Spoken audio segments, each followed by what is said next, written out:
Hi there, it's Tim with Far North Magic. Today I am going to be doing a bit of a different video. I guess going through the thought process of what I'm going to likely do with my collector's edition set. That's open set. That's complete. I got it a long time ago, so I'm not going to be rushed out to sell it at a loss. If I sell it now, I'm still would make still some money, but does it make sense to sell it now? It's kind of a question, but I guess looking at options that are out there and what I'll probably end up doing in the end. So at times I've looked at either, I guess, selling it on my own, or at least considering selling it on my own anytime it goes kind of crazy. But then I think, okay, well,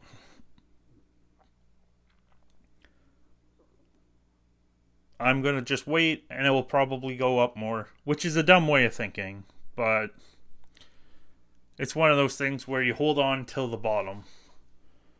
But just is how it is. So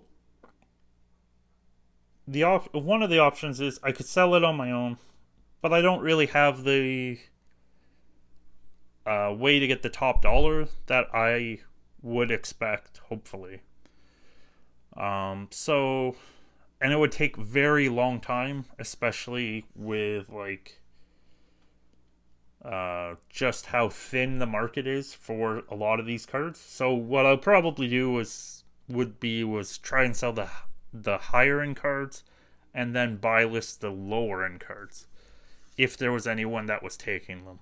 Just because that way you're kind of maximizing the cards that are easier to move, and then you're not tying up your time with an animate wall or a pure lace or whatever. Those cards you're not really going to find anyone, at least I'm not going to find somebody very easily to take that off my hands at a reasonable price. If I give it away, maybe somebody will take it. But I'm not counting on that for the vast majority of the bulky cards that I would get a good speed and time use of my time to get rid of them to normal people. So the other option is, do I sell it for tacos and a few pennies? And that would be selling it to somebody like Rudy, who definitely it would be a faster transaction than me selling it on my own. But I would be taking a massive haircut. Just because if he's only looking to go about $10,000 for sealed one and $6,000-7,000 for open one, that's a big haircut, even just on a sealed one, because sealed ones go for 20 to 25.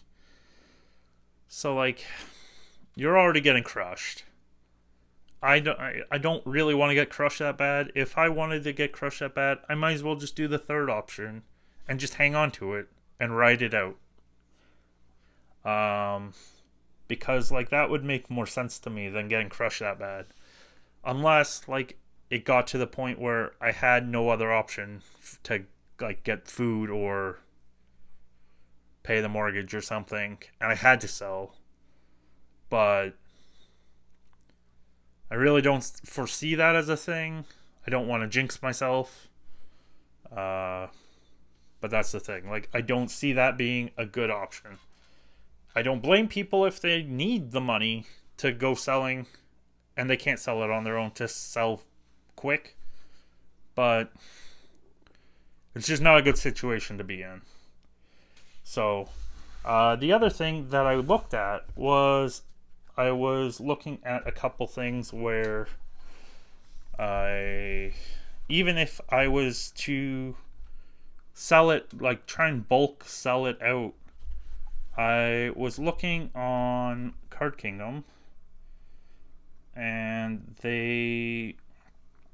I was actually surprised they still had results in the buy list for the collector's edition, because I thought that they took off the sealed set off their buy list, but the singles, they actually had quite a few singles that they were still looking for. They were looking for over 200 of the singles, and the prices weren't unreasonable that they were offering. Like, I was fully expecting, like, if they still kept the buy list, that they would have dropped the price down significantly, like maybe turn the percentage to being like 25% or 20%, right?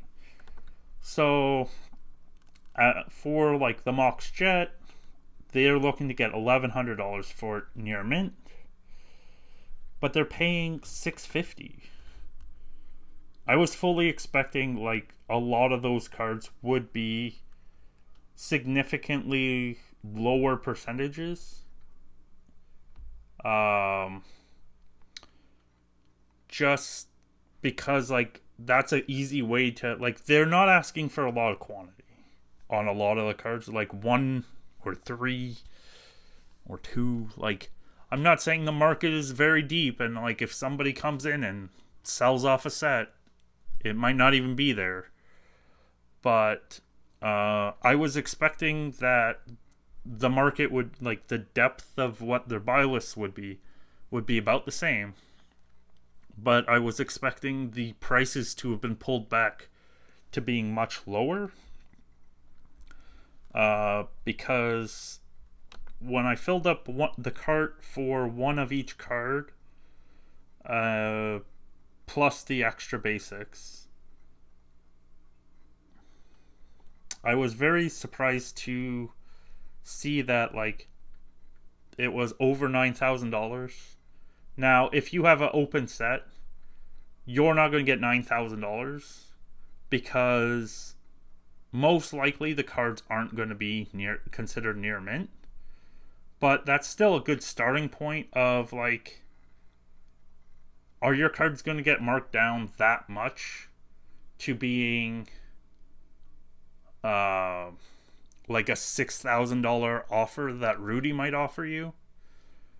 And that's the other thing is that this isn't even including the Lotus.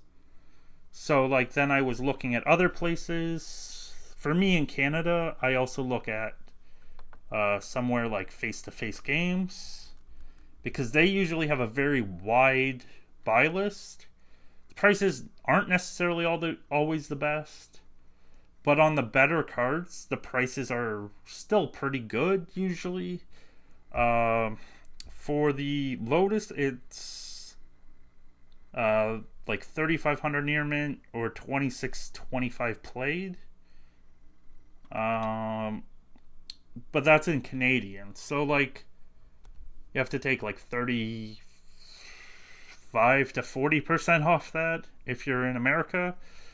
So like for me, that's fine, because like if I got American dollars, it's a bonus because the dollar's like just so bad right now for Canada.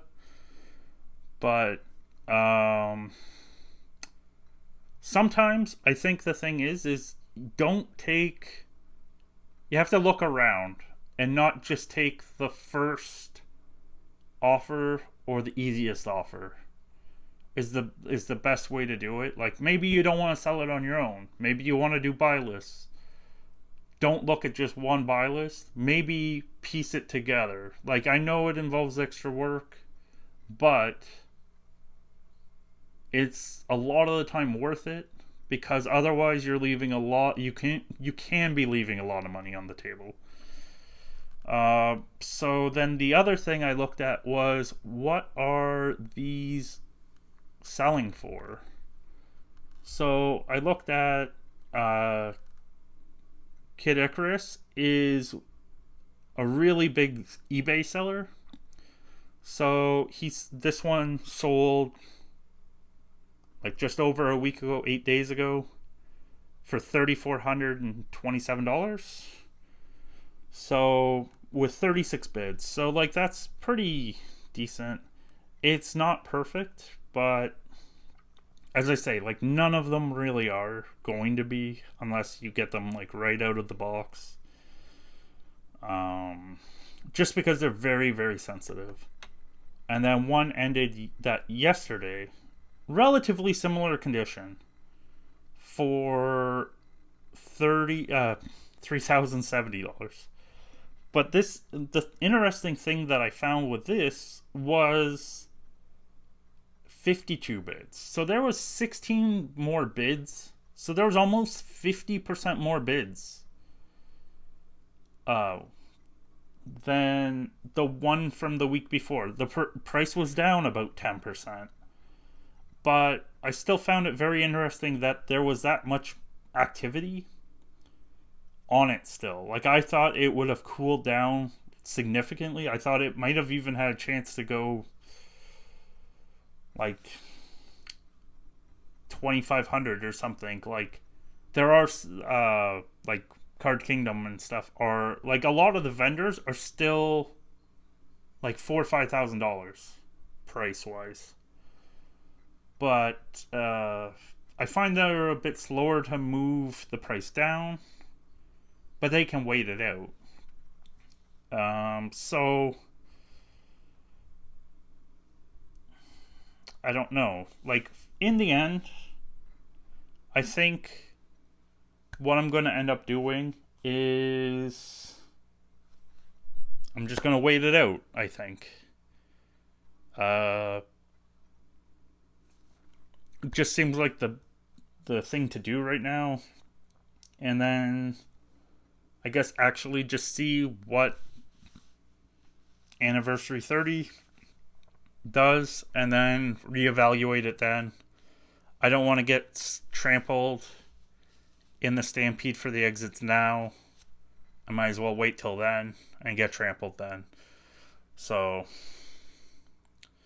it might rebound, but I think it's going to be a little while until everything shakes out. So what do you think about the collector's edition? Do you have any collector's edition? Did you have any interest in collector's edition at any point, or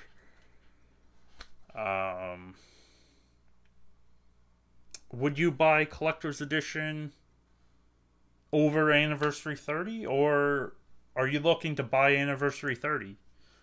I'd like to know in the comments. And I guess that's all for this video. Let me know what you think about this video even. I'd like to do some more like discussion and talk videos, but I don't know. We'll have to see. I'm trying to do a few of them here and there. More than I was before, at least. Just to see what people are up to, I guess.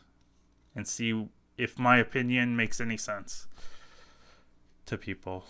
I hope to see some comments in below, and I hope you have a good rest of your day. Take care, and I hope to see you next time. Bye.